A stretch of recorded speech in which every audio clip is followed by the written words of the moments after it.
Assalamualaikum warahmatullahi wabarakatuh. Halo teman-teman semuanya, apa kabar kalian? Semoga kalian semua dalam keadaan sehat ya. Masih bersama saya Wirya Saputra dan di Mentor Jago Channel ini kita akan coba untuk membahas gimana sih caranya kita mastering HTML dan juga CSS ketika kita ingin membuat website. Nah, di sini kita akan coba langsung aja ya. Saya akan coba membawa kalian ke beberapa desain website. Dan sebenarnya desain website itu nggak sulit teman-teman, kayak gitu-gitu aja. Nggak banyak perubahan dan nggak banyak juga yang harus kalian pelajari sebenarnya. Cuma banyak dari kalian yang mungkin mengambil langkah yang salah gitu ya. Kalian pelajari semuanya dulu, kemudian kalian coba telaah satu persatu, kemudian ketika kalian buat ternyata nggak bisa gitu ya. Kalian bisa di dasarnya tapi pas di project nggak bisa. Nah, di sini saya akan coba bagi kuncinya teman-teman. Gimana caranya supaya kalian bisa dengan cepat mengerti gimana caranya membuat website. Konsep dasar websitenya adalah pertama kita harus melihat dulu ya, apa saja sih sebenarnya komponen website. Kalau misalkan kita coba bandingin nih dari website satu ke website lainnya. Di sini kita punya platform namanya Dribbble ya.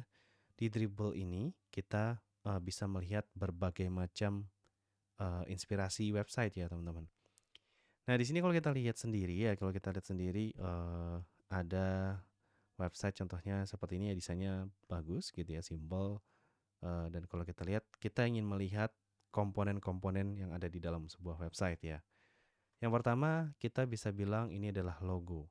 Jadi hampir setiap website itu punya logo. Logonya itu bisa berupa apa? Kita pecah lagi nih teman, berupa gambar. Oh, berarti kita harus mempelajari gimana caranya membuat gambar atau memasukkan gambar ke dalam sebuah halaman website. Kemudian di sini kalau kita lihat ini adalah link teman-teman atau menu. Menu ini kalau diklik biasanya menuju halaman lain atau menuju website lainnya gitu ya. Nah, di sini kita bisa menyimpulkan kalau ini adalah link. Cara membuat link itu seperti apa? Nah, kita coba cari tahu ya. Karena di sini juga dia link ya. Ketika kita klik dia ke halaman lainnya. Lalu kemudian di sini ada teks yang dicetak tebal dan besar gitu ya. Dan biasanya kita mengenalnya dengan nama heading kalau di dalam setiap artikel gitu ya. Nah, ini juga namanya heading teman-teman kalau di dalam website. Nah, jadi nanti kalian yang perlu kalian pelajari itu nggak semuanya, tapi yang kalian perlu pelajari adalah website-website profesional itu pakai komponen apa aja sih dalam setiap website. Sehingga nanti kita bisa belajarnya lebih cepat gitu ya. Nah, di sini ada heading, kemudian di sini ada yang namanya paragraf, teman-teman. Lalu di sini mungkin ada inputan form ya. Ini input, formnya berupa input yaitu email ya. Lalu kemudian di sini ada gambar, teman-teman. Ada gambar, kemudian ada teks lagi gitu ya. Lalu di sini ada gambar, ada teks paragraf lagi. Di sini ada heading, paragraf, gambar.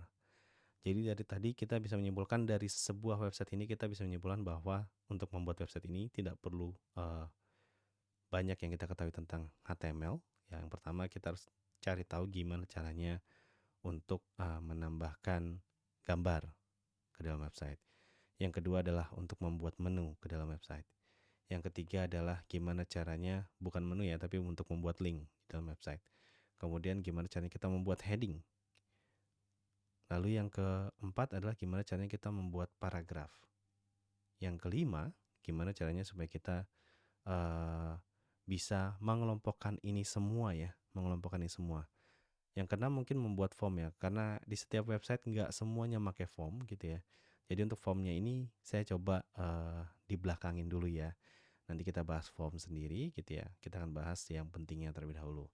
The most important thing is 5 tadi gitu ya. Gimana caranya kita bisa menaruh gambar, membuat link, kemudian membuat heading, paragraf, lalu bisa mengelompokkannya ke dalam satu buah grup yang nantinya kita jadi menjadi section-section seperti ini.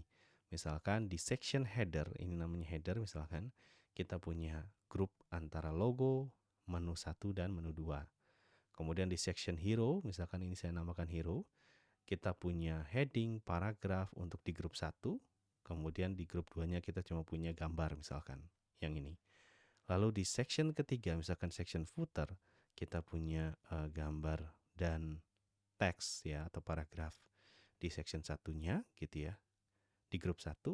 Kemudian di grup 2 dan grup 3 kita memakai heading dan juga paragraf. Jadi cara mempelajarinya seperti itu teman-teman. Kita buat seakan-akan ini adalah framework yang kita pecah.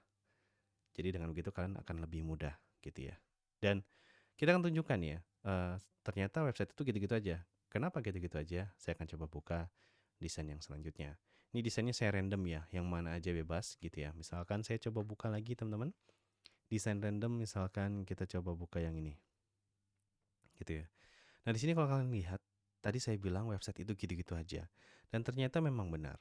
Ini gambar, menu lagi ya. Ini juga menu lagi. Kemudian ini adalah heading ya. Ini bisa jadi gambar ataupun teks. Ya, kemudian di sini ada paragraf dan di sini gambar lagi, heading lagi. Kemudian di sini heading lagi, paragraf, gambar ya. Dan isinya seperti itu aja, teman-teman. Nggak ada perubahan ya. Jadi sampai di sini pun dia gambar grouping teks, gambar grouping teks, gambar grouping teks. Bahkan di sini tidak ada form ya, teman-teman. Oke. Nah, jadi kita coba buktikan lagi kalau nggak percaya. Di sini misalkan kalian coba cek lagi misalkan yang modelnya toko online seperti ini deh. Nah, di sini ada form ya, formnya search gitu ya. Simple aja gitu ya. Tapi di sini kalau kita lihat bagian yang lainnya itu ada gambar, link gitu ya. Ini juga link yang dibalut dengan gambar. Nih ada heading, paragraf, link lagi ya. Ini gambar lagi.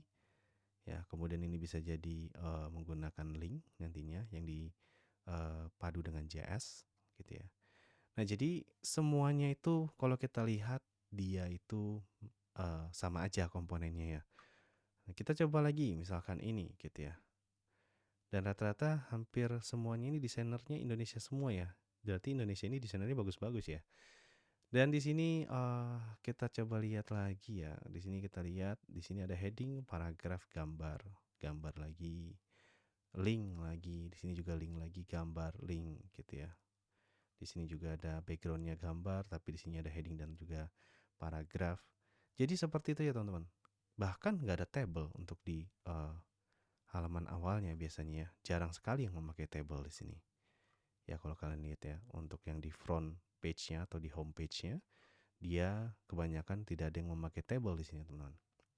Jadi kita nggak perlu mempelajari semua ya. Kita pelajarin yang itu dulu. Kita tahu gimana cara membuatnya, gimana cara stylingnya, gimana kemudian cara groupingnya supaya dia jadi bagus. Baru kita akan bahas ke yang lainnya gitu ya.